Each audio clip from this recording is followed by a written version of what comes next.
Perkenalkan, nama saya Silviana Dahu, NPM 3119060,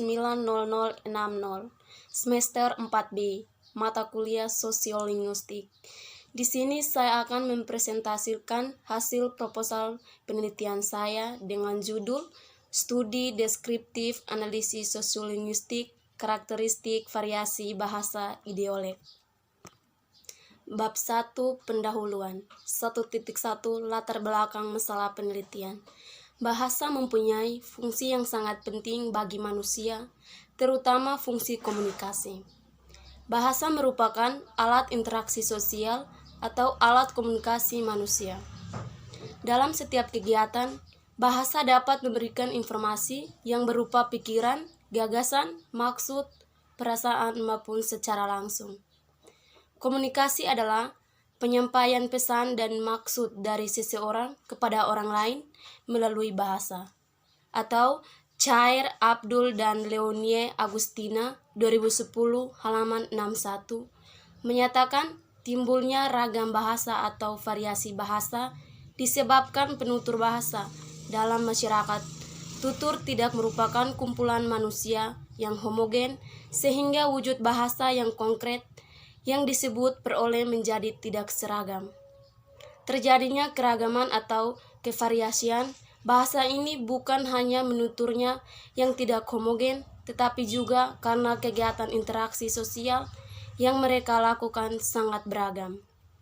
Setiap kegiatan memerlukan terjadinya keragaman bahasa itu. Keragaman ini pun akan bertambah kalau bahasa tersebut digunakan oleh penutur yang sangat banyak serta dalam wilayah yang sangat luas. 1.2 Rumusan masalah penelitian. Berdasarkan latar belakang masalah penelitian di atas, penulis membuat beberapa pertanyaan masalah penelitian berikut ini. 1.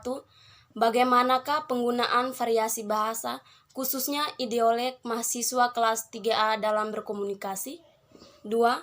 Apakah perbedaan daerah dapat menimbulkan variasi bahasa atau ideolek, khususnya pada penggunaan bahasa Indonesia pada mahasiswa kelas 3A? 3. Apakah dialek suatu wilayah dapat mempengaruhi ideolek seseorang, khususnya pada mahasiswa kelas 3A? 1.3 Tujuan dan manfaat penelitian. 1.3.1 Tujuan penelitian. Penelitian ini bertujuan memperoleh deskripsi dan pemahaman mengenai hal-hal berikut. 1. Untuk mengetahui penggunaan variasi bahasa, khususnya ideolek mahasiswa kelas 3A dalam berkomunikasi. Yang kedua, untuk mengetahui perbedaan daerah menimbulkan variasi bahasa atau ideolek, khususnya pada penggunaan bahasa Indonesia. Yang ketiga, untuk mengetahui dialek suatu wilayah dapat mempengaruhi ideolek seseorang. 1.3.2 Manfaat penelitian. Manfaat yang ingin dicapai dalam penelitian ini adalah dapat memperoleh pengetahuan dan pemahaman tentang kajian sosiolinguistik dalam menganalisis perubahan variasi bahasa atau ideolek dalam berkomunikasi. Pengaruh perbedaan daerah menimbulkan variasi bahasa atau ideolek, khususnya pada penggunaan bahasa Indonesia, dan pengaruh dialek suatu wilayah terhadap ideolek seseorang. Manfaat lainnya adalah sebagai sumbangan dalam memperkaya pengetahuan tentang bahasa, variasi bahasa, dan perkembangan bahasa yang hidup pada masyarakat Indonesia masa kini, khususnya pada mahasiswa kelas 3A. Bab 2 Pembahasan 2.1 Teori landasan. Kata sosiolinguistik merupakan gabungan dari kata sosiologi dan linguistik. Sosiologi adalah kajian yang objektif dan ilmiah mengenai manusia dalam masyarakat dan mengenai lembaga-lembaga serta proses sosial yang ada di dalam masyarakat, atau Chair dan Agustina 1959 halaman 3. Linguistik adalah ilmu bahasa atau bidang yang mengambil bahasa sebagai objek kajiannya. Dengan demikian, sosiolinguistik merupakan bidang ilmu antardisiplin yang mempelajari bahasa di dalam masyarakat, atau Aslinda dan Leni Syafiania 2007 halaman 6. Sosiolinguistik memandang bahasa sebagai sistem sosial dan sistem komunikasi, serta merupakan bagaimana dari masyarakat kebudayaan tertentu, sedangkan yang dimaksud dengan pemakaian bahasa adalah bentuk interaksi sosial yang terjadi dalam situasi konkret. Dengan demikian, dalam sosiolinguistik bahasa tidak dilihat secara internal, tetap dilihat sebagai sarana interaksi atau komunikasi di dalam masyarakat. Dalam masyarakat, seseorang tidak lagi dipandang sebagai individu yang terpisah, tetapi sebagai anggota dari kelompok sosial. Oleh karena itu, bahasa dan pemakaiannya tidak diamati secara individual, tetapi dihubungkan dengan kegiatannya dalam masyarakat atau dipandang secara sosial. Dipandang secara sosial, bahasa dan pemakaiannya dipengaruhi oleh faktor linguistik dan faktor non-linguistik. Faktor linguistik yang mempengaruhi bahasa dan pemakaiannya terdiri dari fonologi, morfologi, sintaksis, dan semantik. Selain itu, faktor non-linguistik yang mempengaruhi bahasa dan pemakaiannya terdiri dari faktor sosial dan faktor situasional. Faktor sosial yang mempengaruhi bahasa dan pemakaiannya terdiri dari status sosial, tingkat pendidikan, umur, jenis kelamin, dan lain-lain. Faktor situasional yang mempengaruhi bahasa dan pemakaiannya terdiri dari siapa yang berbicara, dengan bahasa apa, kepada siapa, di mana, dan masalah apa. Oleh karena itu, variasi bahasa adalah bentuk-bentuk bagian atau varian dalam bahasa yang masing-masing memiliki pola yang menyerupai pola umum bahasa induknya.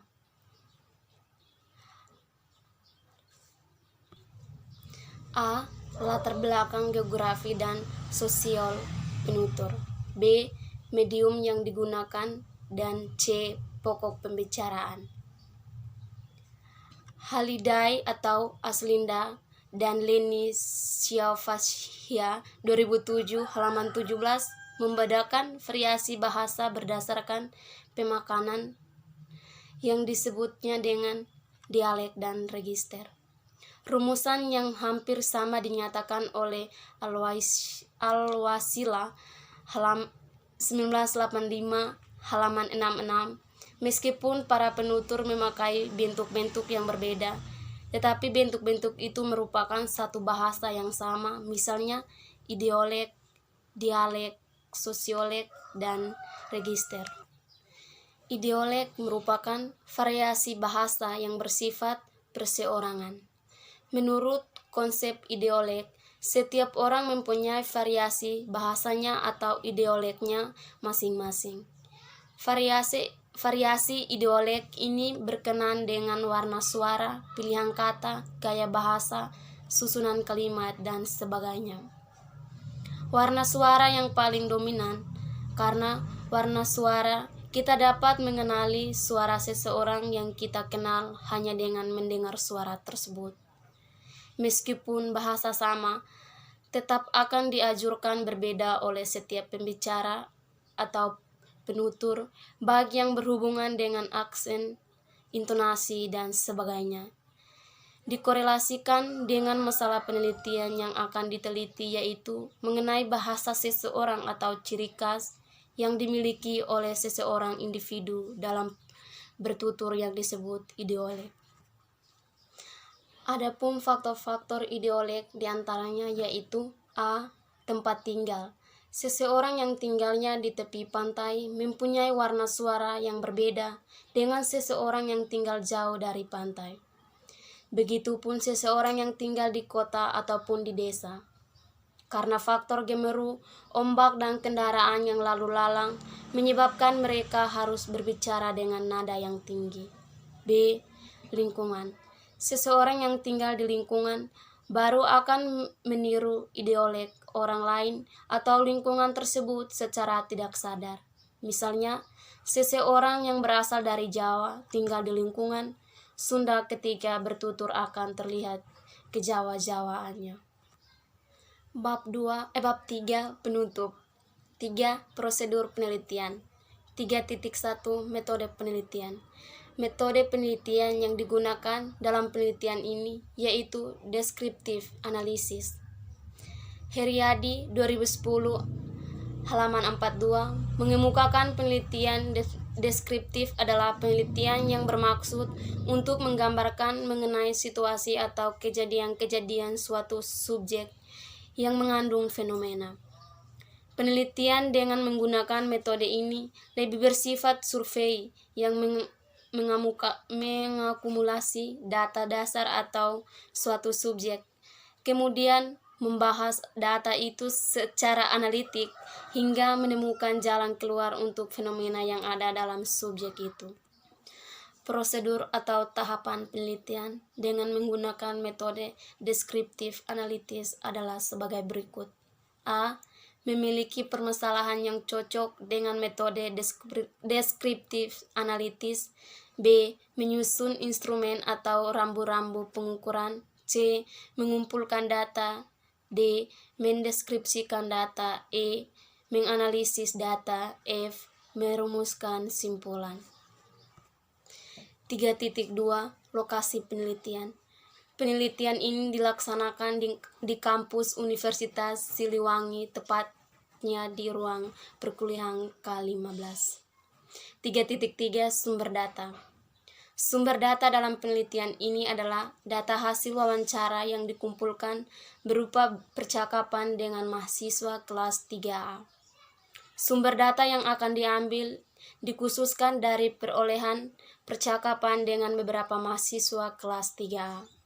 3.4 Instrumen penelitian. Instrumen dalam penelitian ini menggunakan teknik wawancara tidak terarah. Instrumen penelitian. A. Perbedaan daerah menimbulkan variasi bahasa atau ideolek dalam berkomunikasi. Narasumber 1. Kalimat ideolek intonasi menggunakan kata, fonologi, tekanan, susunan kalimat. Narasumber 2. Kalimat ideolek intonasi menggunakan kata, fonologi, tekanan, susunan kalimat. Narasumber 3. Kalimat ideolek intonasi menggunakan kata, fonologi, tekanan, susunan kalimat. B. Alat rekam. C. Alat tulis. 3.5 Teknik pengumpulan data. Teknik pengumpulan data yang dilakukan dalam penelitian ini ialah wawancara dengan mahasiswa kelas 3A serta pengumpulan dokumentasi dan bentuk foto, rekaman, atau video. Teknik pengamatan terhadap mahasiswa kelas 3A dilakukan sebagai bekal awal dalam melakukan penelitian dengan menyaksikan proses percakapan yang dilakukan dengan mahasiswa kelas 3A. Proses selanjutnya dilakukan proses wawancara dengan beberapa mahasiswa kelas 3A untuk mengetahui proses berbahasa dan karakteristik variasi bahasa. Kemudian dilakukan pengumpulan dokumentasi percakapan dalam bentuk foto, rekaman, atau video proses berbahasa mahasiswa kelas 3A. 3.6 Teknik analisis data. Teknik analisis data dilakukan dalam beberapa tahap yaitu A. Tahap transkripsi. Tahap transkripsi adalah tahap pengalihan tuturan atau yang berwujud bunyi ke dalam bentuk tulisan, penulisan kata, kalimat, atau teks dengan menggunakan lambang-lambang bunyi. Tahap ini merupakan tahapan yang memunculkan tentang tanda-tanda yang telah diperoleh berkaitan dengan variasi bahasa terhadap ideolek bahasa mahasiswa kelas 3A. B. Tahap klasifikasi data. Tahap klasifikasi data adalah penyusunan bersistem dalam kelompok atau golongan menurut kaidah atau standar yang ditetapkan. Tahap ini mengklasifikasikan tanda-tanda yang telah diperoleh berkaitan dengan ideolek seseorang dan beberapa besar pengaruh tempat tinggal atau lingkungan terhadap ideolek mahasiswa kelas 3A. Data diklasifikasikan berdasarkan fonologi, penggunaan kata, tekanan, dan susunan kalimat. C. Tahap penulisan hasil penelitian. Tahap ini merupakan pemaparan hasil penelitian yang telah diolah melalui tahap transkripsi dan tahap klasifikasi data. Akan diperoleh suatu pemaparan dari hasil penelitian. D. Tahap simpulan. Tahap ini merupakan tahap akhir dari proses penelitian yang dilakukan bertujuan untuk menyimpulkan data yang diperoleh lapangan.